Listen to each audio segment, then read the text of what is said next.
بنشوف قرية أوتسيكا وهي مولعة نار كأنها حفلة شوي مش طبيعية. مفيش ولا شخص عايش غير بطلنا شينو اللي ماسك في الحياة كأنها آخر قطعة بيتزا في الدنيا. جنبه هاماجي بيحاول يشجعه بكلام كده زي لعبة ما تنامش وإلا تخسر، والكلب يوشيرو نايم بالعافية وبيفرفر، وصاحب طفولتهم سوسكي موجود برضه بس هو كمان بيموت بالبطيء. عاملين زي نوم جماعي درامي جدا، وفجأة يطلع لهم راجل غامض لابس أبيض كده بيدخل عليهم عادي خالص ويقول لشينو إنه هيديه فرصة تانية يعيش، وكأنه بياع بيعرض صفقة العمر.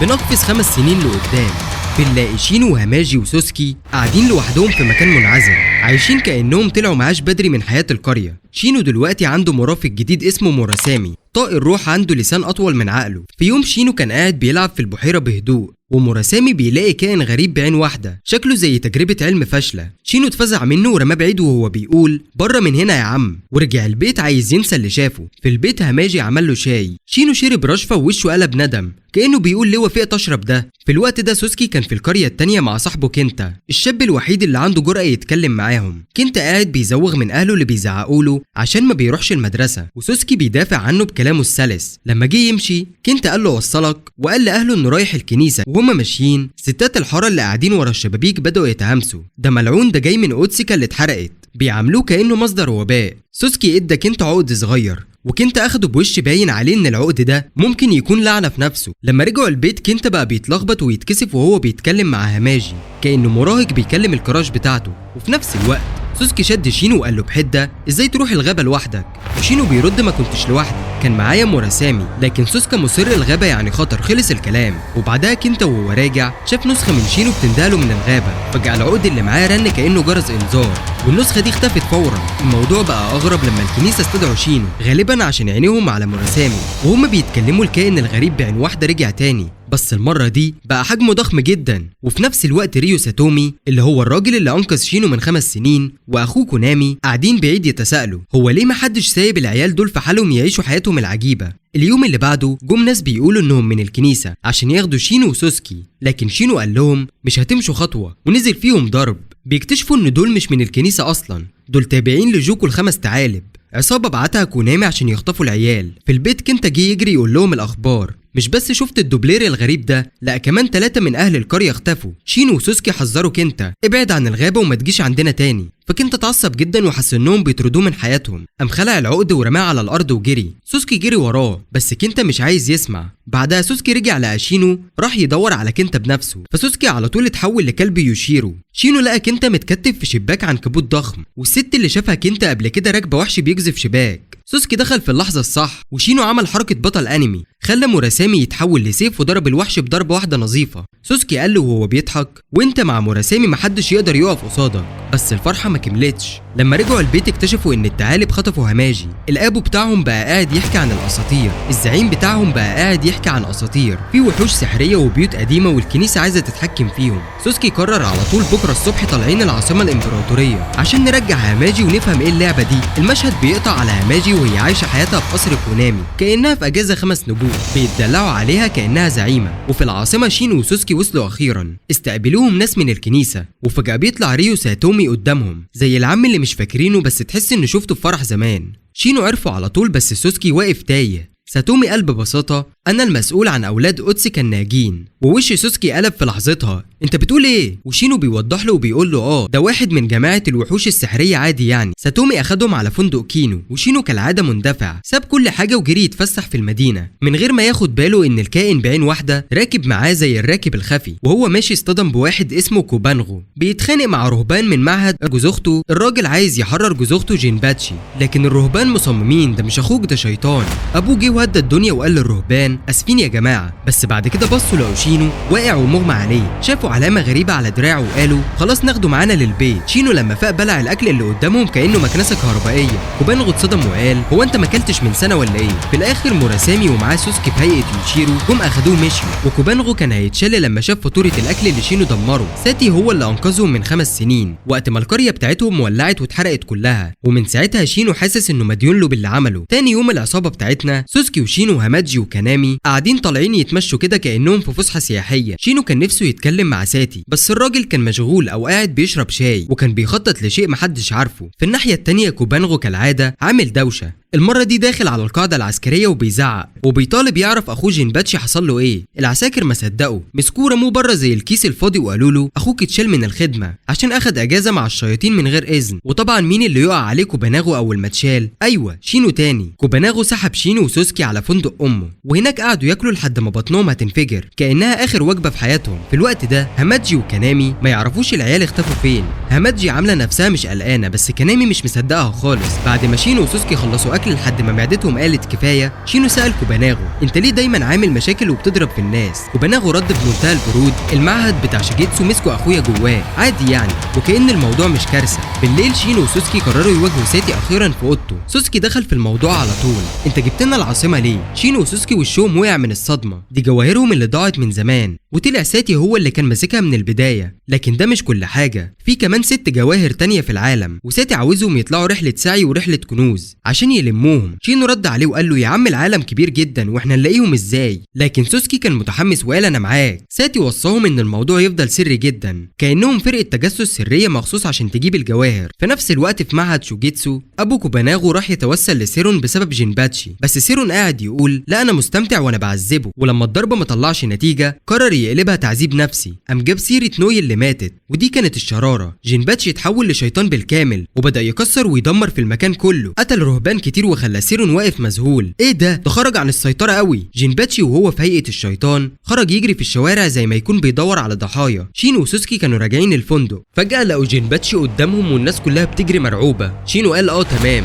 هو جاي عشاني، وبدا يجري وجينباتشي وراه. سوسكي ما ضيعش وقت، اتحول ليوشيرو الكلب وجري معاهم. وكوبانغو كالعاده فضولي شاف الجري على السطوح وقرر يطارد وراهم هو كمان. شينو خد جينباتشي بعيد عن المدينه وقال خلاص يلا بينا نقفلها هنا، واستدعى مراسامي والسيف العملاق طلع في ايده وابتدى القتال بينهم. وسط المعركه شينو اكتشف ان جينباتشي مش وحش كامل، ده لسه انسان وجواه جرح قديم بسبب موت نوي. سوسكي لحقه وشينو قعد يحكي له وهو بيقاتل ان ده كله بسبب نوي. يا جدع ده وقت دراما دلوقتي. وفجأة سيرون دخل على المشهد هو والرهبان ومعاهم سرب حشرات. أول ما شاف مراسامي في إيد شينو وشه اتغير وقال مش ممكن السيف ده. أمر الرهبان يهاجموا والسهام طارت في كل اتجاه. شينو وسوسكي وجينباتشي اترموا كلهم في النهر. شينو وهو بيغرق حاول يمسك سوسكي اللي كان فاقد الوعي وعمال يطفو زي الخشب على سطح الميه. وفجأة الكائن الصغير اللي كان في جيب شينو قرر يطلع وانتفخ زي البالونه وشالهم كلهم وطفى بيهم لبر الأمان. شينو وهو نص واعي قال لمراسامي يروح لساتي بسرعة ويبلغه باللي حصل. كان مبسوط ان الكائن ده أخيرا طلع منه فايدة. سيرون من الناحية التانية أمر رجالته يدوروا على مراسامي في كل حتة. في القصر كوباناغو ظهر ولحق شينو وسوسكي وجينباتشي اللي كانوا مبلولين ورجعهم. وساعتها روح الكلب بتاع ساتي برضه وصل وزود غرابة المشهد أكتر. جينباتشي صحي وقال هو اللي حصل امبارح كان حلم ولا إيه؟ بس أول ما شاف شينو عرف إن الجنون اللي هم فيه مكمل. شينو لاحظ إن عند جينباتشي علامة ولادة زي بتاعته بالظبط، وجينباتشي أول ما شافها قال أنت شغال مع ساتومي ولا إيه؟ بعد ما مشي كوبانغو ابتدى يحكي عن أخوه قد إيه كان صلب وبيخف من جروحه بسرعة غريبة، وحكى لهم عن مهمة قبل 3 سنين كانوا فيها واللي خلصت بكارثة إن الشياطين قتلوا الفرقة كلها تقريبا. بس هو واخوه نجوا بطريقة غريبة وطلع ان معاهم جواهر اسمها الثقة والانسجام. وكمان ورى شينو صورة اخته نوي اللي كانت مخطوبة لجينباتشي. جينباتشي لما رجع من الحرب لقاها ماتت، والموضوع ده كسر قلبه وخلاه يحاول ينتحر كذا مرة، بس جروحه كانت بتلتئم بسرعة مش طبيعية. كوبانغو قال اللي انقذنا في الاخر كان ساتي وكلبه الروحي. بعد ما العيلة المالكة توسلوا ليه رجع وسأله انت ليه الرهبان بيطاردوك؟ شينو رد ببساطة عشان مراسامي، ولا كأن الموضوع بسيط بالنسبة له. وفي المعهد سيرون كان بيحاول يقنع كبير الرهبان، ولما الراجل ما اقتنعش قام هاجم عليه بحشرات وحبسه في بره القصر. كوبانغو وجينباتشي قاعدين يتكلموا وهم مش عارفين ان في حشرات من بتوع سيرون بتتجسس عليهم. هاماجي وكانامي طالعين يتمشوا، حشرة منهم هاجمت هاماجي. كانامي اتجنن وقال انت بتأذيها، وقرر لأول مرة يدخل ويواجه. سيرون جمع جيشه من الرهبان زي فيلم اكشن بايخ وطلع ناحيتهم. جينباتشي كان قاعد يلعب مع الكائن الصغير وقرر يسميه ميو، لكن الدلع ما كملش لانهم اكتشفوا انهم محاصرين. جينباتشي انفجر غضب وتحول لشيطان بالكامل ومسح الرهبان في لحظه. سيرون نفسه اتقطع دراعه وحاول يهرب، لكن كانامي وقفه وقال له عشان لمست هاماجي مش هسامحك ابدا، وبعت عليه الثعالب بتاعته اللي قطعوا صرخاته. وبعدها جينباتشي واجه كوبانغو وقال له ليه ما خبتش الحقيقه عن نوي؟ لكن كوبانغو رد وقال ما حبيتش اوجعك اكتر. شينو صحي في نص الليل وقرر يتمشى في القصر الكبير، وهو ماشي دخل مكان مظلم وغامض، وفجأة شاف عيون حمرا بتبص عليه من الضلمة. قبل ما يعرف ايه ده ساتي طلع وراه فجأة ومسكه زي قفشة رعب. شينو وقع قلبه وقال له ايه يا عم ده موتني من الخضه. ساتي بمنتهى البرود بقول لك ما تدخلش هنا، كانه مخلصش عمر شينو لسه. هو بيشرح ان حتى هو واخواته مش مسموح لهم يدخلوا الجزء ده من القصر من غير اذن، عشان في زعيم مرعب تاني هو اللي ماسك الحته دي. فبيرجعوا كلهم على مكتب ساتي يتكلموا كأن مفيش حاجه غريبه حصلت. فجأة كونامي بيدخل بالاخبار الحلوه وبيقول ان معهد الشوجيتسو مش هيضايقهم تاني خالص عشان سارين اختفى والراهب الكبير تقاعد وقاعد يشرب شاي دلوقتي وطنش كل حاجه، يعني مفيش مطاردة شياطين في الخطه دلوقتي. قبل ما ساتومي يمشي شينو بيسأله هو على فكره ساتي بيروح فين على طول. كونامي اللي هو وش للغلب والاشاعات بيقرر يبوح بالسر ويقول ساتومي ده يا عم عميد في كنيسه، هو بيروح هناك عشان يعمل شغل الكنيسه بتاعه. شينو بيتصدم، ايه ده؟ ساتومي عنده شغل جانبي كراجل سحري؟ واثناء الكلام شينو بيقول ان سوسكي بينام اليوم كله وموراسامي كمان بيختفي جوه جسم شينو كانه خد اجازه. شينو بيروح يطمن على سوسكي اللي بيصحى من حلم غريب وبيطلب من شينو يقعد معاه طول اليوم. الموقف بيبقى لطيف لحد ما بطن شينو بتوجعه فبيسيبه ويمشي يدور على اكل. في طريقه للمطبخ بيخبط في بنت اسمها ايان، وهوب موراسامي بيقرر يعمل دخول درامي ويطلع عينيه حرفيا يخوف البنت المسكينه. البنت بتجري زي الكرتون وتسيب وراها تراب. شينو بيعمل فيها الجدع وبيروح يحكي لكونامي اللي حصل. كونامي بيقول له دي بقى يا معلم اسمها ايان، مسكونه بروح تعبان ومن بيوت الاربعه الوحوش السحريه، وعلى فكره لو كنت لمستها ولا عملت حاجه روح التعبان كانت خلصت عليك في ساعتها. الهمجي اللي بيدور على اصحاب جداد بيسمع الحكايه ويقول تمام، هات الورد ده يا شينو هديهولها واقول لها تبقى صاحبتي. كونامي بيستنى لما شينو يخرج ويقول من وراه نسيت اقول لك الروح دي غيورة جدا وممكن تقتلك بالتوفيق يا بطل. شينو وهو ماشي للجزء الممنوع من القصر بيحس بضيق وموراسامي بيحاول يخرج تاني. شينو بيتجاهل لحد ما يظهر روح التعبان. التعبان العملاق بيضرب شينو في الارض وبيفضل يحقق معاه ازاي تدخل بعد ما ساتي قالك ما تقربش. الموقف بيبقى وحش جدا لحد ما سوسكي بيجي وبيترجى التعبان انه يسيب شينو. التعبان اللي قرر يبقى حكيم بيقول تمام، العقاب انك تقطع دراعك بنفسك. سوسكي بيجهز يعملها بس ايان بتدخل وتقول انت قاسي قوي يا شيكاج وتسيبهم وتروح، والتعبان بيحس بالذنب ويسيبهم يمشوا. بعدها ايان بتجيب شاي بس بتدخل تلاقي شينو وسوسكي في وضع محرج جدا فبتفكر تهرب. شينو بيتوتر ويقول بسرعه مش اللي في بالك. ايان ولا فارق معاها بتشكره على الورد لكنه بيحول الفضل الهمجي. شينو بيعزمها تقعد تشرب شاي وهي بتوافق والجو بيبقى لطيف جدا. كونامي والثعالب بتاعته بيشوفوا همجي وايان بيلعبوا بره وبيتفاجئوا ان شيكاج سمح لها تخرج من العزله. همجي بطريقته المرحه بيعزمها على مهرجان الفوانيس بس ايان متردده مش عارفه لو شيكاج هيوافق. في الليله دي شيكاج بينادي شينو يتكلم معاه، بيشرح له انه موجود من زمان لدرجه انه بقى عامل زي زلزال ماشي على الارض، عشان كده هو حريص جدا على ايان. هو مش عايز يحبسها بس كل ما يتحرك الارض بتهتز. شينو بيقترح يستعير ثعالب كونامي عشان يحرسوها وهي خارجه. شيكاج بيفاجئه بالموافقه وبيقول له تمام مهرجان الفوانيس ممكن. الليل ده شيكاج بيدخل اوضه شينو يشكره، بيقول له ان اسمه الحقيقي مش شيكاج وانه واثق فيه رغم قوه موراسامي المرعبه، وكدليل ثقه بيديه حجر ابيض لامع شكله كانه بيضه وبعدها بيختفي فورا. شينو بعدها بيقلب في الجورنال بيلاقي خبر عن مرض قاتل بينتشر في القريه. الموضوع بيرجعه بذكرياته لقريه اوتسكا. ساعتها ساتي بيدخل وبيحكي له خبر اضخم، في 5 رجاله طلعوا جبل اسمه ستاجد ماونتن. المكان ده مشهور انه مصيده الموت ومع ذلك رجعوا عايشين، بس بعد ما رجعوا جالهم مرض غريب وماتوا وسابوا وراهم وباء ضخم جدا بينتشر بسرعه. الغريب انهم قالوا ان في ست غامضه انقذتهم على الجبل، حاجه تخلي شينو يحس ان شافها قبل كده. وهو لسه بيحكي موسيقيين مسافرين يوصلوا القريه، واحد فيهم اسمه اسكينو. وسوسكي بيدخل اوضه ساتي زي قلقانه مش لاقي شينو في اي حته. ساتي على طول بيفهم اكيد راح القريه الملعونه، روح حياته قبل ما يعمل مصيبه. وطبعا شينو كان فعلا طالع الجبل كانه ما عندوش غريزه بقاء. فجاه الحجر بتاعه واللي مع سوسكي بينوره، بعدها على طول بيتزحلق من فوق الجبل وبيغيب عن الوعي. في الوقت ده سوسكي في المحطه بيشتري تذاكر للقريه، بيقابل كوبانغو وجينباتشي اللي بيقرروا ينضموا للرحله، وسوسكي بيبدا يفتكر قريه اوتسكا والوباء اللي نجوا منه بالعافيه. شينو بيصحى تحت الجبل بيكتشف ان جوه معاه حجر سوسكي اختفى، وهو بيفكر في الموضوع بيلاقي قرد روح ضخم قدامه عادي جدا. شينو بدل ما يخاف بيساله بمنتهى الهدوء شفت الحجر الصغير اللي بيلمع ده؟ القرد بيديله حجر ذهبي. شينو بيقول له شكرا بس انا كنت قصدي حاجه صغيره بتلمع. بيحاول يساله عن القرويين والست الغامضه لكن القرد بيفضل تايه. وقتها بيوصل سوسكي مع جينباتشي وكوبانغو، بيلاقوا شينو بيتكلم مع نفسه، بيحاول يشرح انه كان بيتكلم مع قرد روح ضخم جدا لكن القرد بيختفي. بيحكي لهم عن الحجر اللي ضاع وسوسكي بيبقى هادي جدا مش مشكله هنلاقيه بعدين. وهم نازلين بيقابلوا قرويين بيعاملوهم على انهم خطر على الصحة، انتوا جايين من الجبل يبقى حجر صحة على طول. بيحطوهم في حبس وقائي حتى لو مفيش حرارة ولا عطس. في الناحية التانية الدكتورة سايكي بتسمع من مساعدتها جوجي عن المجموعة اللي اتحجزت. اساكينو والموسيقيين كمان بيعرفوا. سايكي بتروح بنفسها تفحصهم لو فيهم مرض. جينباتشي وكوبانغو بيتفاجئوا بجوجي صاحبهم القديم من الجيش، وهم لسه بيتفحصوا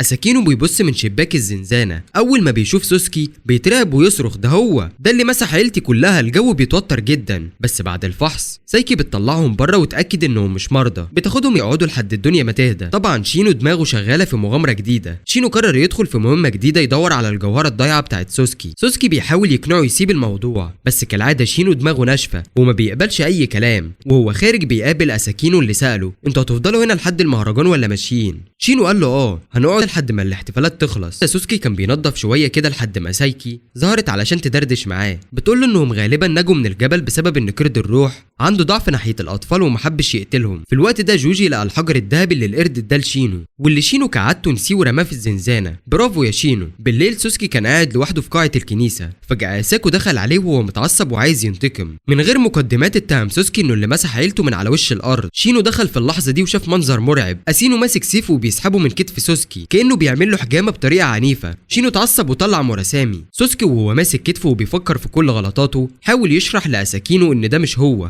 بس اساكينو ودانه ناشفه وما سمعش حاجه. دخلوا هما الاتنين في مواجهه، بس الحقيقه ان شينو مش بطل اكشن زي ما كان فاكر نفسه. اساكينو نزعوا السلاح كانه بيزق بعوضه، والدنيا كانت هتولع اكتر لولا ان سوسكي فجاه اتحول ليشيرو. اساكينو اتصدم وقال ايه ده مش اللي انا عاوزه. وفي اللحظه دي دخلت ست شعرها طويل باين عليها انها خطيره. كوكوي رفيقه اساكينو دخلت كانها مدرسه جايه تلم عيال مشاغبين، وقالت لاساكينو يوقف اللي بيعمله لان دول مش الولاد اللي هم بيدوروا عليهم. كوكوي اعتذرت عن تصرف اساكينو. شينو بسرعه استغل الفرصه وطلب منها تساعده عشان يلاقي الجوهره الضايعه بتاعت سوسكي كنوع من الاعتذار يعني. شكلها ندمت انها دخلت القاعه دي. بعد كده كوبانغو اكتشف حاجه غريبه. هو شينو وسوسكي وجينباتشي عندهم نفس العلامه او الوشم بس في اماكن مختلفه. كوبانغو عنده العلامه على خده اليمين، شينو على دراعه اليمين، كانهم فرقه غنائيه يابانيه ناقص يلبسوا لبس موحد. فجاه جوجي دخل وهو لاهث كانه بيجري من حريقه. قال ان حصل سوء تفاهم كبير. القرويين شافوا الحجر الذهبي اللي هو لقاه في زنزانه شينو وافتكروا ان كنز مدفون في الجبل، فكل القريه رايحين يدوروا على الذهب. شينو رد ببرود خليهم يروحوا، اللي يحصل يحصل. سايكي اتصدمت من اللامبالاه بتاعت شينو وابتدت تشك انه عارف اكتر بكتير عن قرد الروح اللي في الجبل. سايكي افتكرت ايام طفولتها لما كانت بتلعب مع القرد كانه صاحبها المفضل، وساعتها حتى سمته. في الناحيه التانيه اساكينو رجع يعتذر عن موضوع الطعنه اللي طعنها في سوسكي. شينو ما انفعلش بس ساله لو يعرف حاجه عن كوكوي. اساكينو قال انه ما يعرفش غير انها انقذت حياته. اساكينو قال انه ما يعرفش حاجه غير انها انقذت حياته. شينو ما حبش يكشف له انها روح. في مشهد تاني كوكينوي كانت قاعده مع قرد الروح نفسه اللي كان تايه وبيفكر في حياته. عاش سنين طويله لدرجه انه نسي هو عايش ليه اصلا. القرويين رجعوا وعايزين شينو يقودهم في الجبل. سايكي رفضت لكن ده ما منعهمش انهم يخطفوا شينو وسوسكي وجينباتشي وكوبانغو وحتى اسينو معاهم علشان يسحبوهم كلهم في مغامره البحث عن الذهب. المجموعه اتزنقت في حاجز سحري. مراسامي الغبي دخل دماغه فيه وكسره. المشكله اتحلت لكن فجاه قرد الروح ظهر وما كانش ناوي يهزر. بدا يهاجم القرويين كانهم كرات بنياتا. شينو اتصدم لانه اخر مره شاف القرد كانوا زي الاصحاب. في الوقت ده سايكي طلعت الجبل ولقت قرد صغير ميت. بعد ما بصت كويس عرفت انه اساهي، القرد الصغير اللي هي بنفسها كانت مديه القرد الروح زمان علشان يبقى صاحبه. حست بالذنب وغطته بالشال بتاعها ومشيت. بعدها كوكونوي ظهرت وباين ان اساهي لسه ما ماتش تماما. لما شاف سايكي تاني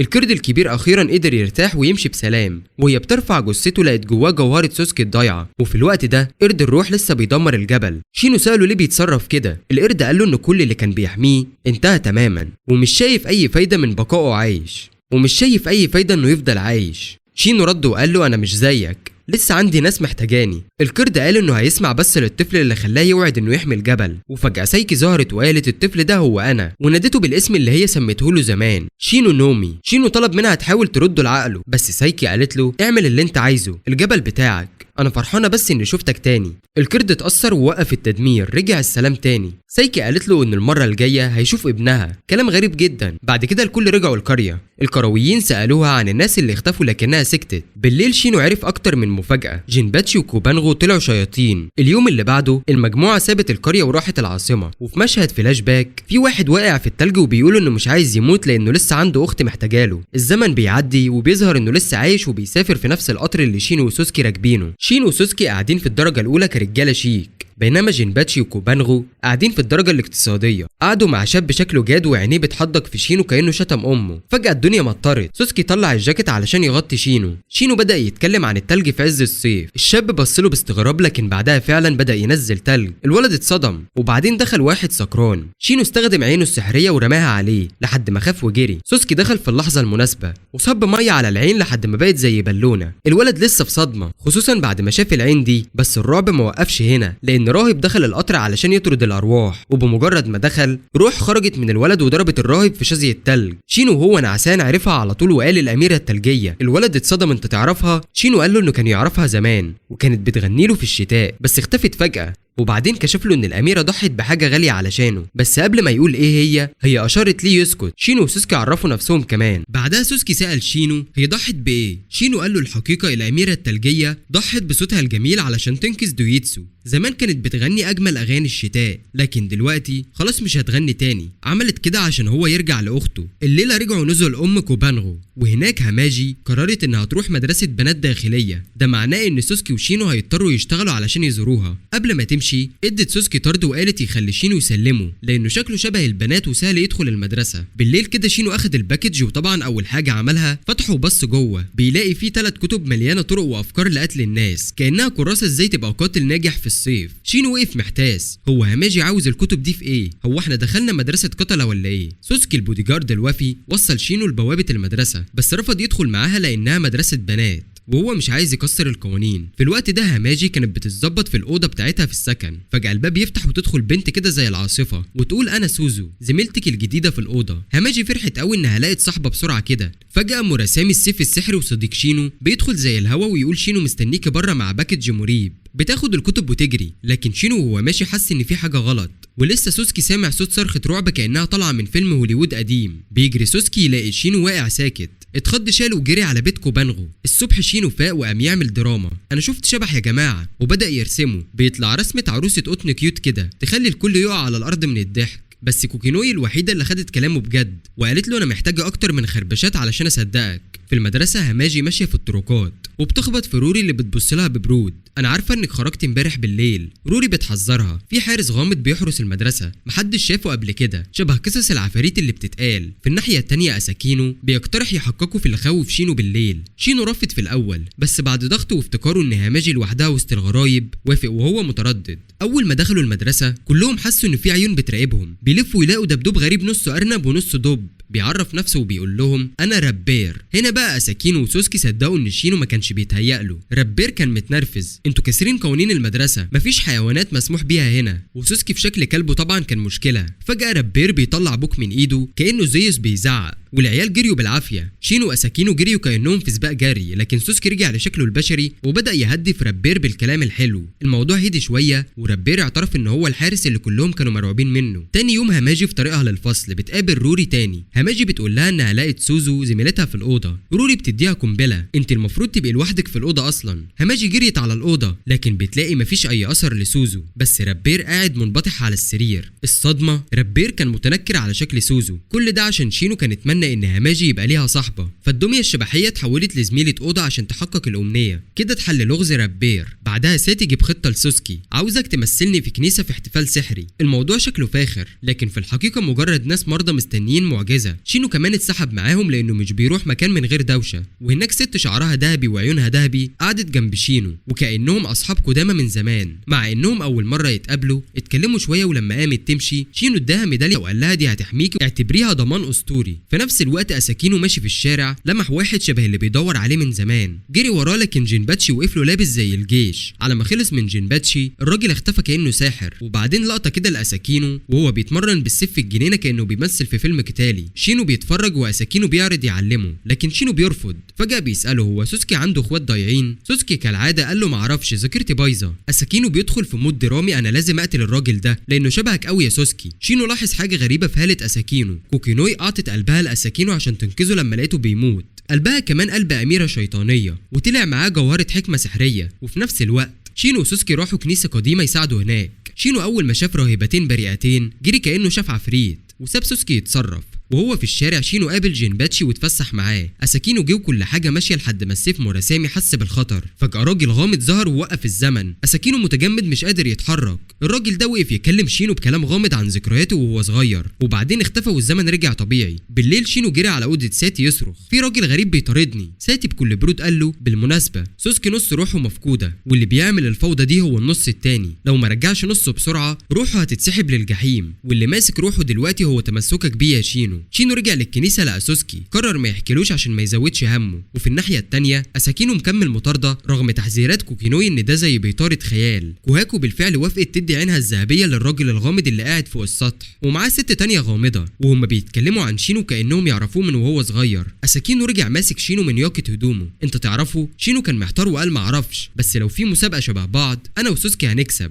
وفعلا شينو وسوسكي عندهم نفس علامه الميلاد اللي بتثبت انهم حمله الجواهر السحريه. بعدها بكام يوم ساتي زار شينو وسوسكي في الكنيسه، ولما كان هيمشي شويتشي شافه وجري وراه زي مصورين باباراتزي. كوهاكو اتصدمت حرفيا من اللي حصل. دخل خادم لقى شينو بينزف. جينباتشي جه وقال لسه عايش بس مش بيتنفس، ده غريب قوي. اخده وخرج، لكن ساتي ظهر بكلب الروح بتاعه وخطفهم كلهم ووداهم فندق كينرو. سوسكي والجماعه جم، وجينباتشي قعد يسال عن حاله شينو. سوسكي كان واقف بيقول ان اللي بيحصل مع شينو ده فيلم رعب متكامل، حاجه محدش ممكن يصدقها. حط شينو على السرير كده مستنيين موراسامي يخلص اكله، وبعد شويه شينو فاق فجاه وهو جعان موت. اول كلمه قالها: عاوز اكل. الكل خد نفسه بارتياح انه لسه عايش، بس سوسكي اتنرفز وضربه بالقلم عشان واخد الموضوع هزار كانه ما كانش على وشك يموت من شويه. سوسكي نزل من المكان متعصب، سايب شينو مش فاهم حاجه. ساتي وقتها قال لشينو ان اوضته بقت ممنوعه عليه خالص بسبب الحاجز اللي حط روح الكلب. شينو بص لنفسه لقى علامه موراسامي مرسومه على جسمه كلها زي تاتو غريب مغطي جسمه بالكامل. نرجع تاني للاوتيل. شينو واقف تحت الدش لاهث والتعب باين عليه، ميت من الرعب حاسس انه بيتحول لوحش. ساتي دخل عليه لقى شينو وسط ازمه وجوديه. موراسامي لسه جعان كانه طفل ما عندوش غير الصياح.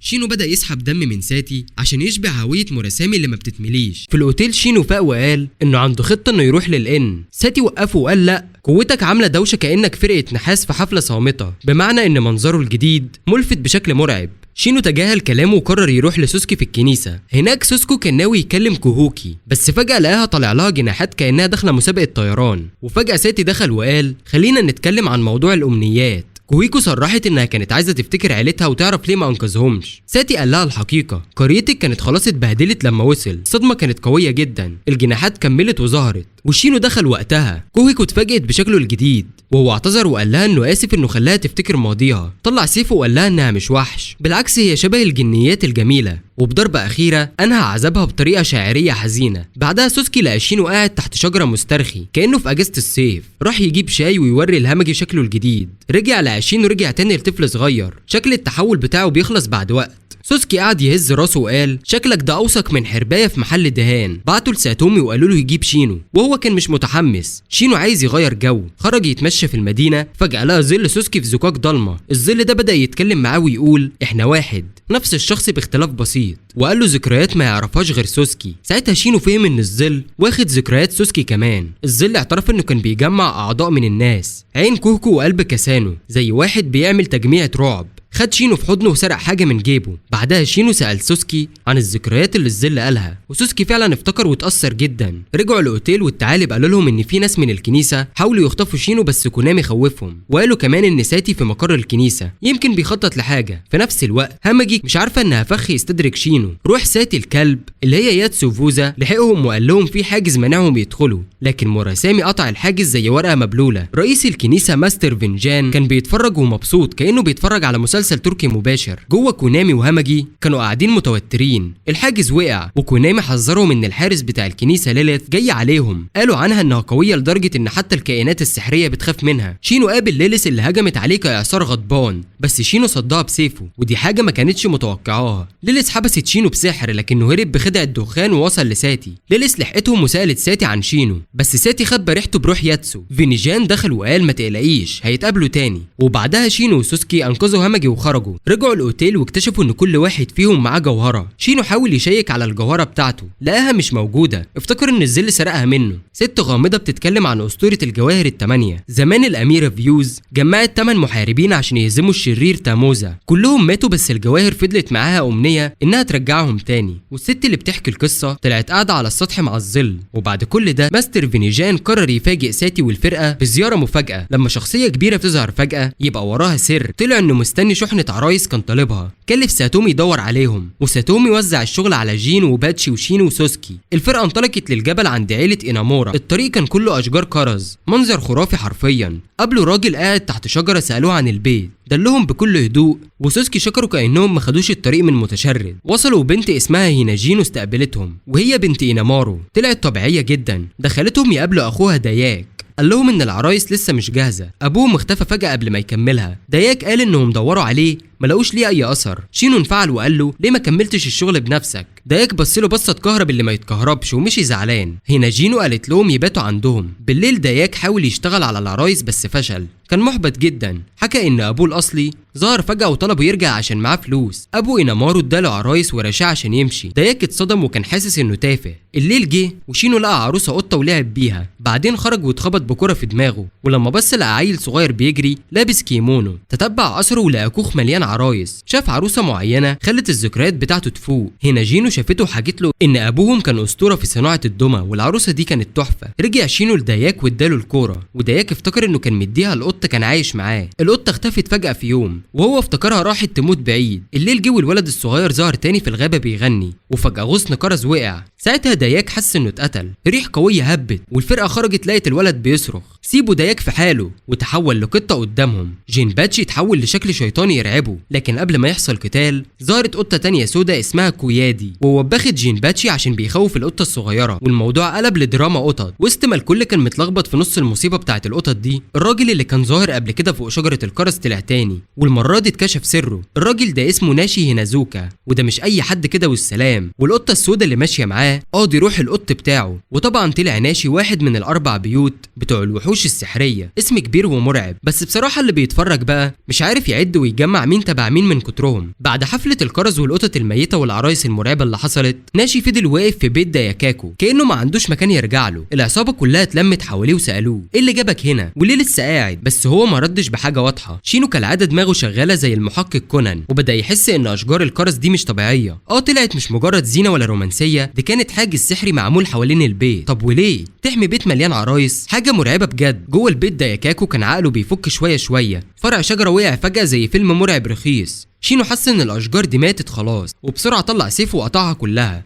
القطه اتجننت عليه، انت اتجننت؟ ده كان الحاجز اللي بيحمينا. شينو بهدوء رد عليها، ماتت خلاص ما كانتش نافعه. وهو كانك بتقول يا فتاح يا عليم، الظل المرعب ظهر من ولا حاجه. توقيت اسطوري فعلا. في نفس اللحظه جوه البيت داياكاكو الذكريات رجعت له كامله. عرف ان ابوه ما كانش مفقود، لا ده مات. وابن عمه الحقير جه يستولى على كل عرايس إنومارو. ولما داياكاكو رفض طعنه بخنجر وسابه بين الحياه والموت. وهو بيموت كان بيفكر في حاجتين، مش عايز اموت دلوقتي، ويا قطه لو بتحبيني ساعدي اختي واحمي العرايس دي. القطه ساعتها عملت المفاجاه، اخرجت جوهره غريبه اسمها الامتنان، واللي انقذت حياته حرفيا. اما ابن العم الحقير اتقتل في الحاضر هيكل عظمي غامق ومرعب ماشي ناحيه البيت. داياكاكو شايفه بعينه وعارف ان ابوه إنومورا راجع يصفي حساباته. جين باتشي اتحمس وقال سيبنا نخلص عليه، لكن داياكاكو قال له لا، وقف يستنى شبح ابوه كانه لقاء عاطفي بعد غياب. والقطه كالعاده تدخلت متاخر في اخر لحظه، بس وجودها كان مريح لداياكاكو جدا. واثناء المواجهه القطه ضحت بنفسها واكلت الشبح وراحت فداء لداياكاكو. اللحظه دي كانت مليانه مشاعر، وداياكاكو اخيرا نطق اسمها. تاني يوم شينو شد داياكاكو وقال له كفايه نكد، ارجع اعمل العرايس اللي بتحبها، ارجع اعمل العرايس اللي بتحبها. اما ساتي كان متجنن ومش لاقي شينو، وكونامي واقف يغيظه. وبعدين ناشي قرر يبوح بالسر. المعلم فينيجان هو اللي بعت ناشي اساسا عشان يجيب العرايس، لكنه كان محبوس هنا من شهور عشان قطته كايدي مش عايزه تسيب الجبل الهادي. ساعتها كلب ساتي الروحي ظهر، يعني ساتي نفسه مش بعيد. فعلا وصل وشينو جري بيه على المخزن عشان يفرجوا على دميه معينه. ساتي شافها وعرف ان ذكريات شينو بدات ترجع، حاجه ممنوعه. فبكل بساطه مد ايده على وش شينو وعمل له حركه ناساك وخلاه يفقد وعيه. ولما فاق كان ناسي كل حاجه عن الدميه. لعيب يا واد يا ساتي. ساتي شال شينو ورجعه البيت. المشهد ألهم دايكاكو وقال لازم أعمل دمية أسطورية، وهو ماسك جوهرة الامتنان اللي لسه بتنور في إيده. بعدها ساتي وناشي راحوا يشوفوا الدمية. ساتي شرح إن دي نسخة من الأميرة فويسيا، كاهنة أسطورية بقت رمز للكوارث، عشان كده لازم شينو ما يفتكرش. تاني يوم دايكاكو عمل المفاجأة، قدم لساتي دمية جديدة، ولما فتحوها لقوها نسخة مثالية من ساتي وهو شايل شينو على ظهره، ذكرى خالدة بقت دمية. وقبل ما يودعهم دايكاكو أعلن إنه هينتقل للعاصمة معاهم. شينو وهو ماشي لمح روح نورو القطة واقفة على كتف دايكاكو، بتأكد إن حتى بعد الموت لسه واقفة معاه. ولما الدمية وصلت لفينيجان وفتحها لقى نفس مشهد ساتي شايل شينو، حاجة غريبة بس عبقرية. بعدها ستوي قرر يقسم الفريق لمهام مختلفة. شينو المسكين طلع نصيبه إنه يدرس عيال الكنيسة القراءة والكتابة، وهو مش طايق الكلام ده، خصوصا لما عرف إن سوسكي طلع نصيبه التعامل مع الفئران. شينو وصل الكنيسة محمل بالهم، وفعلا العيال طلعوا شياطين. قائدهم اتشوشي قاعد يهربهم من الفصل واحد ورا التاني، وشينو ولا همه لحد ما كان هيمشي هو كمان. لقى بنت صغيرة لسه قاعدة اسمها كاهو.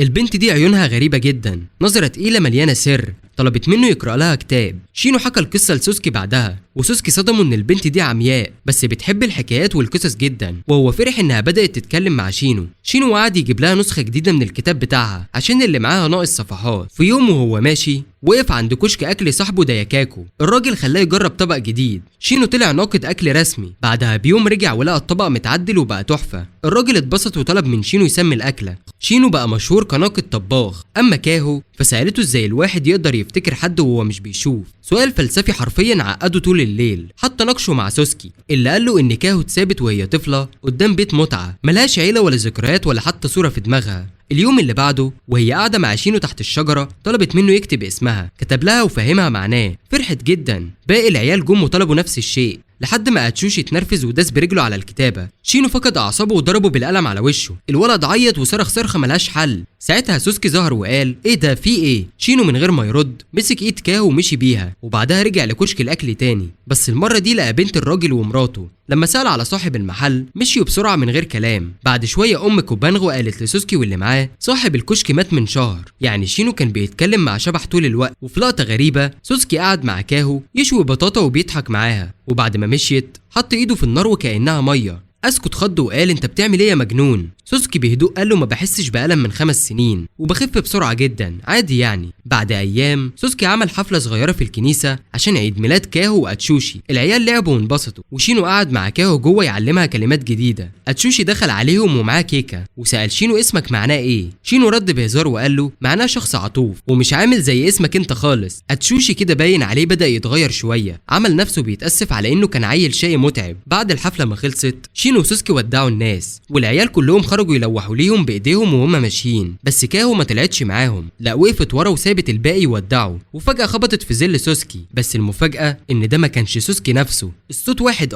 لكن الايدين دافية مش باردة، والصدمة الاكبر ان الظل ده ليه اسم وهو آو. في الناحية التانية ناتشي بيرجع العاصمة ويدخل أوضة ساتي وهو متحمس يطلع له اخبار نار. قاعد يحكي له عن واحد غامض ماشي في البلد ماسك سيف وبيقطع في الارواح زي ما يكون عنده شغلة جانبية، والناس في القرى بتقول ان اللي بيعمل كده ليه عيون ذهبية مرعبة. ولسه ناتشي بيكمل الكلام الا وشينو دخل الأوضة متحمس كأنه لقط إشاعة جديدة ومش قادر يسكت. هو اصلا عارف مين اللي ورا الموضوع وعاوز يسمع التفاصيل كلها. كونامي دخل هو كمان وقال استنوا عندي خبر تاني، في قرية اسمها موساشي حصلت مصيبة تانية والناس بتقول الزعيم بتاعهم اتقتل. القصة كبرت والجو بقى رعب. شينو قرر انه يروح يشوف القرية دي بنفسه، مقتنع ان آو هو اللي ورا كل ده. وفي نفس الوقت الجيش بعت جينباتشي عشان يحقق في الموضوع. الراجل وصل المعبد وقابل جانا واللي قالت له بمنتهى البساطة الزعيم بتاع القرية عنده حياتين، واحدة محبوسة جوه المعبد والتانية بره، عادي يعني كأنها بتتكلم عن قط عنده 7 أرواح. بعدها على طول شينو وسوسكي وكوباناغو وصلوا القرية، وجينباتشي استقبلهم عند المحطة زي مرشد سياحي بيشرح كل حاجة. بس قبل ما يتحركوا شينو قرب منه وقال له بصوت واطي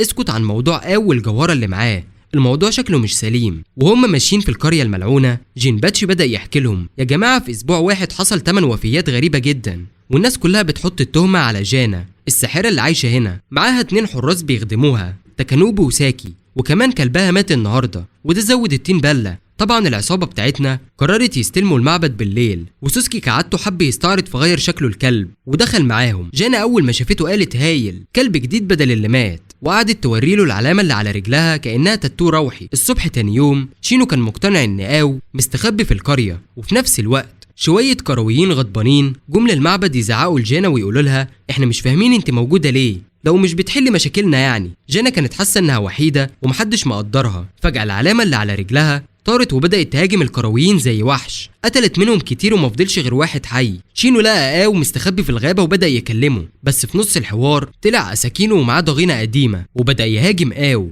الدنيا سخنت والاتنين دخلوا في خناقة تقيلة. شينو حاول يهديهم بس آو فقد أعصابه وضرب شينو، خبطه فقده الوعي وبعدها جري على أساكينو وجرحه جامد. أساكينو وهو واقع على الأرض بدأ يقول مونولوج حزين عن إزاي آو خد منه كل حاجة، بس آو رد وقال إن السبب كله من أهل أساكينو نفسهم. الصدمة إنه مقتنع إن السيف اللي في إيد أساكينو أصلا من حقه هو. الموضوع اتحول لمسرحية درامية تقيلة، وفي الآخر آو شال شينو وهو فاقد الوعي على كتفه زي شنطة بطاطس واختفى بيه جوه الغابة. في القرية أساكينو رجع يدور على باقي العصابة وهو مجروح، وفي نفس الوقت سوسكي كان قاعد مع جانا في المعبد وعرف منها إن كل مرة العلامة بتسيبها بتدخل في حالة تجميد، ولما ترجع بتبقى منغمسة في دم. بعدين جالها خبر إن صاحب سوسكي الحقيقي جاي ياخده. سوسكي جري على البوابة لقى كوبانغو، وهناك عرف إن شينو مختفي، وكمان إن شينو كان مخبي موضوع آو طول الوقت. أما شينو فصحي فجأة في كوخ صغير في الغابة، وآو قدامه بيتفاخر إن هو اللي خد ختم الزعيم عشان يتحكم فيه، بيوريه الختم زي واحد بيعرض كارت بوكيمون نادر.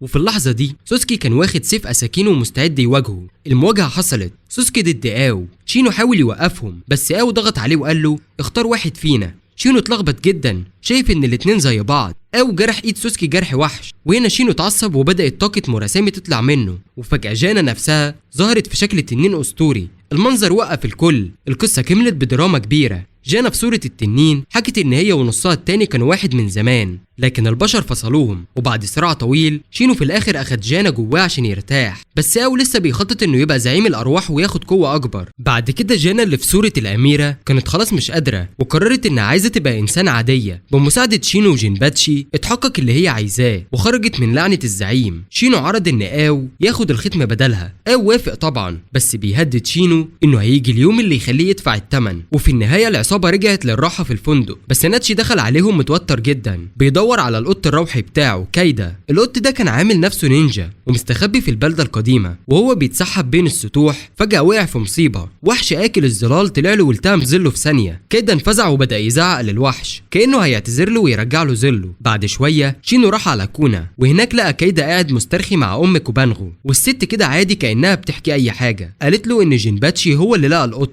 ورماه عندهم زي اي قطه ضايعه. شينو ارتاح جدا من الكلام ده وقال الحمد لله، الموضوع كده بقى اسهل. قام شكرها لانها استضافت تاكيبون وساكي وجانا وخلتهم يشتغلوا في الخان. بعدها وقت الاكل جه، شينو دلع نفسه هو وموراسامي بطبق حلو كده، لكن كايدي المسكين خد سمكه صغيره تعبانه، وطبعا زي اي قطه بدا يتقنعر ويشتكي. شينو بقى قال له يا عم ما تزعلش ورماله حته لحمه، والقط الزعيم يا اخيرا بقى مبسوط. كايدي وهو بياكل بدأ يزن ويقول انه ساب القصر عشان زهق من الارواح اللي ماليه المكان، من شيكاج للثعالب ليات، كله متكدس وهو عايز ركعة صغيرة لنفسه. بس الغريب انه مش عارف يقرر فين هيستقر. وهو شغال رغي كده ميو نط فجأة وقعد يعض في ديله. كايدي ولع وقال لا، المرة دي لازم يعلمه الأدب. حاول يكبر ويتحول لشكله الكبير، بس المفاجأة انه معرفش، دخل في حالة هلع، انا مش عارف اتحول. شينو بكل برود رد عليه عادي، غالبا اكل الظلال اكل ظلك. كايدي افتكر الحكاية وبدأ ينهار، فكر انه هيفضل عالق على شكله الصغير للأبد، لكن شينو طمنه وقال له ما تقلقش، الظل هيرجع لك في البدر الجاي. وسط الهرجله دي شينو فتح موضوع الجواهر اللي بيدور عليها. كايدي قاله انه يقدر يحس بيها بس لما يكون في شكله الحقيقي ومش وهو صغير، وبدا يلمح لشينو ويساعده بسرعه. شينو خرج يتمشى في المدينه يمكن يعثر على الجواهر. في الوقت ده كايدي قاعد يفكر ازاي شينو متحمل اللعنه ان هو يفضل عايش كده، وهيكون حاسس بايه لما كل الناس تمشي ويسيبوه. في نفس الوقت عند ساتي كان قاعد مهموم شويه لان آو كل يوم بيقوى اكتر، بياكل الارواح كانه داخل مسابقه اكل، ولسه واخد جوهره سوسكي كمان. الليل جه والاولاد قاعدين في الخان مبسوطين وبيهزروا. فجأة داياكاكو دخل عليهم وقال لهم انه ناوي ينتقل للعاصمة عشان اخته تدخل المدرسة هناك،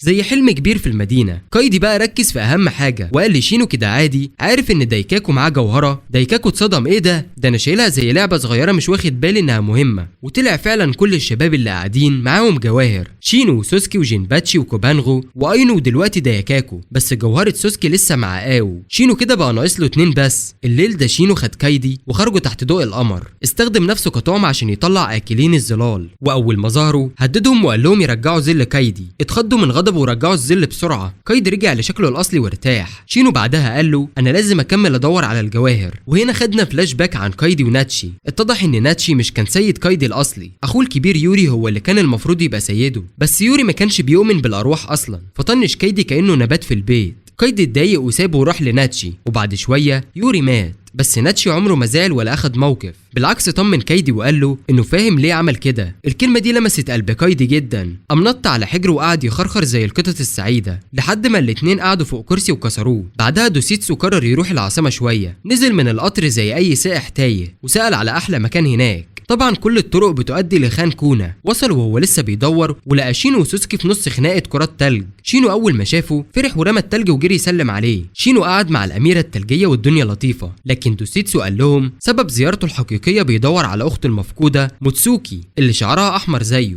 الشباب تحمسوا وقالوا ندور معاك. واول مكان خطر في بالهم الحي الاحمر، فين غيره ممكن تروح بنت بشعر احمر ومفيش ليها اهل هنا. سوسكي في الوقت ده كان في الكنيسه مع كاهو شغالين ومش داريين ان الكارثه جايه. اما هاماتشي فكانت طالعه تتسوق مع جانا والبنت متحمسه جدا تفسحها. اينو وكوبانغو راحوا الحي الاحمر وسالوا الناس لو شافوا بنت بشعر احمر حوالي 15 او 16 سنه. فجاه ظهر راجل غريب مقنع وعرف نفسه انه كابونو. اول ما قال اسمه اسن اتحمس وقال له ياه ده انا لقيت روح شبه روحي. ومن غير استئذان اعلن انه هيساعدهم يدوروا على البنت. كوبانغو وقف مذهول، لكن اساكينو زهق من الهبله دي وضرب كابانو وقال له انت كده يمكن تكون عملت عقد مع شيطان من غير ما تحس. وفعلا اسن بدا يدور على البنت ويقتل في الناس عادي كانه بيمشي في نزهه دمويه. في كونا شينو وهاماتشي وجانا كانوا بيتفسحوا شويه. شينو تعب من شيل الكتب وقال يرجع البيت يحطهم، بس عند الكنيسه الجو بدا يبوظ. اسن خطف كاهو عشان شعرها احمر، جري بيها فوق سطحه وبعد ما طلع فوق بص لها وقال ايه ده، دي مش البنت الصح. كاهو اصلا مش شايفاه فما اتحركتش ولا اتخضت، وده شد فضوله شويه فبدا يتكلم معاها وبيكتشف ان ليها طاقه غريبه. سوسكي بقى كان بيجري زي المجنون بيدور على كاهو. صادف شينو والاتنين استدعوا مراسامي عشان يساعدهم يتتبعوها، وفعلا وصلوا. لكن اول ما شينو واجه اسن الشيطان جري. المهم ان كاهو رجعت بخير. في الشارع هاماتشي وجانا لسه بيتسوقوا. هاماتشي شافت محل لدبابيس الشعر وافتكرت الدبوس اللي كانت مدياه لاخوها زمان. في اللحظه دي الجيش بدا يشك في جرائم قتل الحمر الشعر في المدينه. جينباتشي ربط الاحداث وقال كل الضحايا شعرهم احمر. كوبانغو اللي كان متأنب ضميره راح لجينباتشي وقال له انا السبب،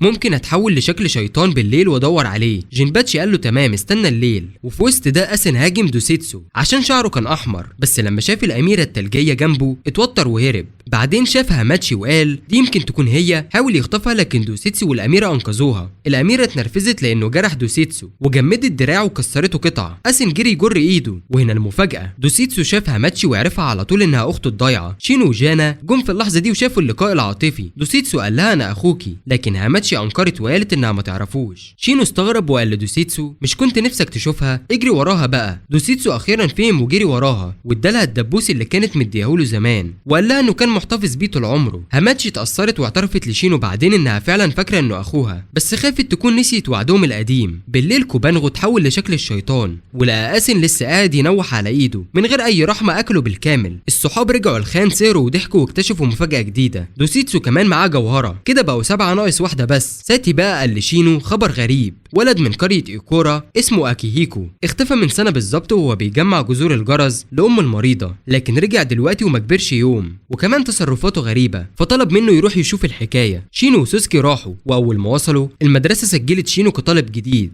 عشان يعرف يحقق في الموضوع في تخفي. المعلمه عرفته وقالت ده جاي من العاصمه، فالعيال اعتبروه كول. قعد جنب شوبو العريف اللي باين عليه فهلوه. شينو لمح اكيهيكو كان قاعد في اخر الفصل، شعره ابيض بالكامل وشكله منطوي. شوبو شرح له ده اكيهيكو شبح القريه، لا بيتكلم ولا بياكل. الليله باتوا في نزل كاكيا اللي بتديره تاي، وطلعت جدة شوبو. الدنيا كانت كويسه لحد ما الزهور بدات تلزق على شباك اكيهيكو وقت الحصه، وشينو قال الموضوع بيبوظ قوي. في الليل سوسكي نقل لشينو اشاعات سمعها، وتاي قال لهم ان الجبل حوالين القريه معروف انه بياخد العيال، يعني خطف جبلي رسمي. في الوقت اللي الدنيا ماشيه فيه مع شينو واصحابه حياه اكيهيكو في البيت ما كانتش وردي خالص. خالص. ابوه مولع فيه زعيق وصريخ عشان الولد قافل بقه من ساعه ما رجع. الواد قاعد ساكت بيشرب ميه وباصص في الهوا كانه مش عايش، وابوه بيرغي معاه على الفاضي. بس الحقيقه ان الواد مش ساكت كده من غير سبب، ده عنده ذنب قاتل بياكله من جوه بسبب امه. طول عمره كان عامل نفسه بيكرهها، بس الحقيقه انه كان بيكره المرض اللي كان مهدد حياتها مش هي. والنهارده كل ده ندم نازل على دماغه انه ما قالهاش الحقيقه قبل ما تختفي. تاني يوم شينو حب يفهم ليه شوبو لازق في اكيهيكو كده زي العلكه. شوبو قال له بمنتهى البساطه الواد لما بيتساب لوحده بيتحول لحاجه غريبه، وده اقل وصف عنده. بعد ما قال كده شوبو دخل الاوضه بتاعه المذكرات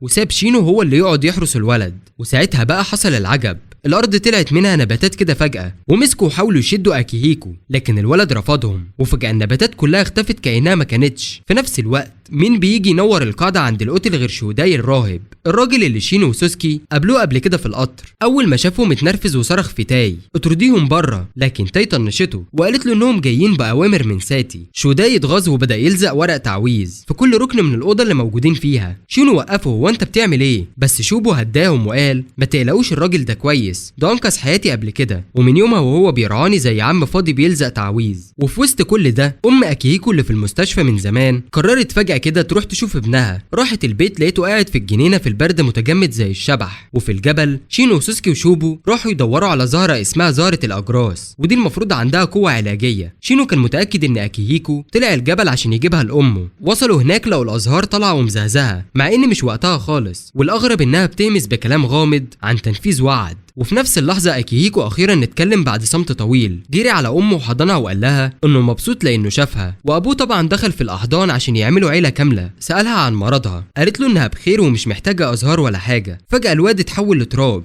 كده من غير أي مقدمات، وهو ماسك في حضن أمه جسمه داب وبقى هوا. وفي الجبل شينو وشوبو لقوا جسمه المتحول لغبار مرمي وسط زهور الأجراس. الزهور قالت إن آخر أمنية للواد إنه يوصل وردة لأمه، وفعلا المهمة خلصت. بعد ما رجعوا شوبو نام أسبوع كامل، الناس شايفينها عادي جدا، ده الطبيعي معاه. لكن حتى تاي وشوداي اعترفوا إن المرة دي كسر الرقم القياسي بتاعه. أول ما صحي كالعادة قال أنا جعان، وبعد الأكل قرر يروح يستحمى. ولما دخل الحمام لقى شينو بيغتسل. قعدوا يتكلموا وشينو فجأة قال له إنه سمع من البنات في المدرسة إن شوبو اختفى زمان زي أكيهيكو، وبين له الحقيقة. شوبو عنده 22 سنة بس شكله لسه إعدادي، من وهو عنده 6 سنين اختفى، وبعد 10 سنين شوداي هو اللي لقاه، والواد مش فاكر أي حاجة من الفترة دي. شينو لاحظ كمان إن شوبو عنده نفس الوشم اللي عند الباقيين، وبدأ يربط الخيوط. وهو قاعد يسأله كده على الماشي عارف حاجة عن الأحجار السحرية. وفي الغابة أو المشاغب الرسمي كان قاعد يكسر الحاجز اللي بيمنع التانجو يدخل. بالليل شوداي حكى لشينو حكاية مرعبة عن التانجو اللي بيخطف العيال الزعلانة، وقال إن شوبو كان من ضمنهم عشان ما كانش يعرف أبوه مين. من 16 سنة أمه اتقتلت في الغابة، والواد اختفى تماما، وبعد سنين هو اللي لقاه ومسح من دماغه كل اللي حصل. بس المفاجأة إن التانجو اللي خطفه رباه كأنه ابنه. وفجأة بالليل شوبو قام يمشي وهو نايم واتلمت عليه عصافير، وظهر حصان روحاني اسمه ناتسو. التانجو جه وقال الواد ده بتاعي انا ربيته والبشر سابوه. شينو وسوسكي وشوداي جريوا وراه لكن الحاجز وقفهم. ساعتها قاو جه وقال لهم انا هنا في مهمة تانية، وبالمرة اقول لكم ان الاميرة قربت تصحى، يلا سلام. شوبو في الوقت ده رجعت له ذكريات، افتكر ان تانجو اسمه كاجيتسو ضحى بنص عمره عشان يعيش، لكن دلوقتي كاجيتسو مات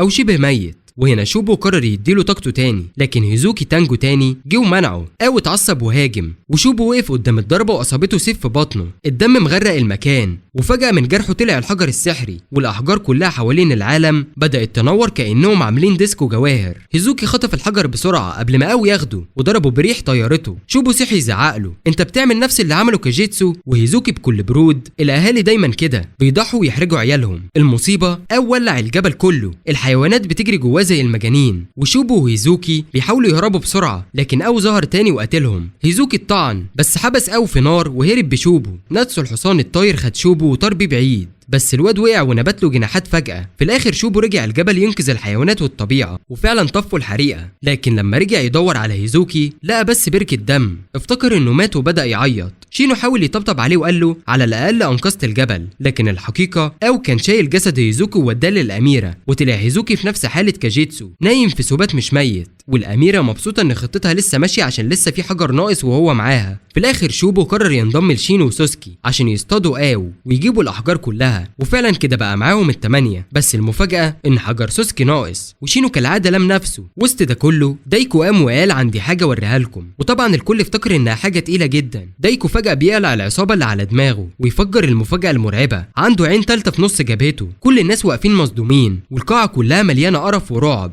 كانهم بيتفرجوا على فيلم رعب حي. وعلشان يزيد التنبله الراجل بكل برود بيستخدم العين دي وبيبدا يتحكم في ميغو ويمسح شويه شادو ايترز واقفين كده كانهم ولا حاجه. الولاد طبعا اتشدوا وعايزين يعرفوا ايه العين دي. بيقوم كونكوي داخل شارح الموضوع، بيقول دي العين الشريره وبتقدر تكشف وتدمر اي كائن مش انسان. والصدمه ان العين التالته دي اصلها بيجي من القطط. طبعا كلهم على طول اتهموا نورو وقالوا له انت السبب، انت اكيد بتلعب مع القطط الغلط. خلص الاجتماع، سوسكي عمل حركته المعتاده، انا عندي شويه حاجات اخلصها، ومشي على القصر فورا. بيظهر هنا اساكو اللي على طول بيلعب دور الصحاب اللي بيقلق، بياخد شينو على جنبه ويقول له الصدمه ان سوسكي عنده مشاكل كبيره. الراجل مش شايف بعينيه الشمال، ودراعه الشمال كمان مش حاسس بيه. شينو اتصدم وقال لنفسه ازاي ما خدتش بالي من ده قبل كده، وفجاه عقله نور، دي بصمات آو. شينو مولع نار جري زي الصاروخ على القصر عشان يعرف الحقيقه. وفي الوقت ده سوسكي قاعد مع ساتي وبيحكي له كل حاجه، موضوع الجوهره الثامنه ومقابلته مع آو والكلام الغامض عن الاميره اللي هتصحى. سوسكي فكر يمكن يكون قصده الاميره فيوز، لكن ساتي هز دماغه وقال لا، ممكن تكون تاموزا. هنا ندخل على حكايه رعب قديمه. ساتي بدا يحكي لسوسكي عن تاموزا، واحده ست جت على الارض دي ومعاها ولدين. الحكومه وقتها طلبت منها تسلم واحد منهم، فاختارت الولد الصغير. والمصيبه ان الولد اتقتل، الكبير من كتر حزنه مات، والست فضلت لوحدها خسرانه كل حاجه. قصه سودا من الاخر. سوسكي اتاثر جامد وحس بوجعها، بس ساتي قطع الكلام وساله عن عينه. سوسكي اعترف ان المشكله في عينه الشمال بدات من اسبوع، وهنا ساتي وضح له كل ما قوي يقوى كل ما هيسرق منك اكتر، وده خبر وحش لان شينو لو عرف هيتجنن. سوسكي وعد انه هيحل الموضوع بنفسه قبل ما شينو يعرف، بس المفاجاه شينو كان واقف بره وسمع كل حاجه. دخل عليهم وهو مولع غضب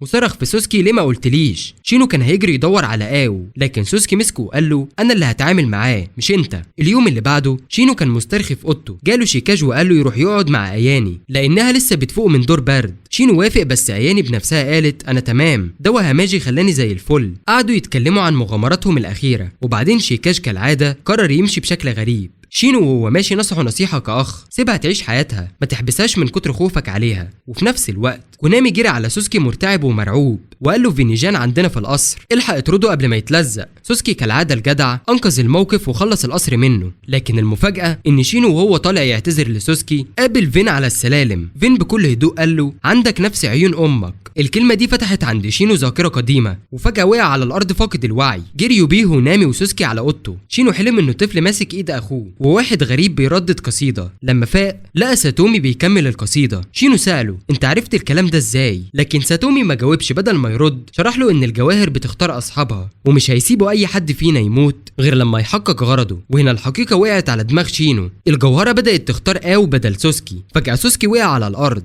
وعلامة ميلاده اختفت من جسمه وظهرت على آو. آو بكل غرور قال لسه ما شبعتش ولسه هاخد كل حاجة. سوسكي اتنقل على جناح التمريض وهو تعبان موت. شينو حس نفسه أسوأ صاحب في الدنيا ولام نفسه وقال انه السبب. ساتي كمل وزود التين بلة. روح سوسكي رايحة للعالم السفلي. شينو ما استحملش وخرج يجري في الشوارع بيدور على آو بأي تمن، والمدينة بقت مليانة أرواح هائمة. وفي عز دوشته ست غريبة قربت منه وقالت تعالى وديك عند آو. شينو شك فيها، ولما دخل معاها زوكاك فجأة اتحولت لشيطانة وهجمته. في اللحظة دي أساكينو البطل دخل أنقذ شينو. الشيطانة استدعت جيش فئران شياطين. شينو بدأ يرقص من الخوف، لكن كايدي وأساكينو خلصوا عليه فورا. وبعد ما هزموا الشيطانة شينو توسل لكايدي يساعده يلاقي الجوهرة قبل ما قوي يستولي عليها. كايدي وافق بالعافية، ورجعوا نزلوا خبر ان الجواهر كلها متجمعة في العاصمة. اخر جوهرة موجودة في كنيسة الحي القديم، والكنيسة مليانة ارواح. الكل اتجمع، داكو واساكينو وشوبو، وبعتوا خبر لجينباتشي وكوبانغو، واللي بدورهم بلغوا ساتي وناتشي ودوسيتسو وهاماجي. وصلوا الكنيسة ونزلوا سرداب كله هياكل عظمية. وفجأة أو ظهر بابتسامة شريرة. شينو طلبه بالجوهرة، بس أو رد عليه يا اختارتني اتأقلم بقى. الأميرة تاموزا ظهرت وشينو وداكو افتكروا انها نفس الدميه اللي نحتها اينومورا. معركه ضخمه بدات. القصه بتكمل بالمعركه الضخمه وفقدان القوه واستدعاء فيوز ورجوع سوسكي وغضب موراسامي وتحوله لوحش، وبعدين تضحيه شينو عشان ينقذ صحابه، وانتهت بلم الشله تاني واو هرب كالعاده. وبكده تكون انتهت حكايتنا النهارده. ما تنسوش تصلوا على الرسول صلى الله عليه وسلم، وما تنسوش اللايك والكومنت على الفيديو عشان ده اللي بيشجعنا استمر. اشوفكم على خير الفيديو الجاي. سلام.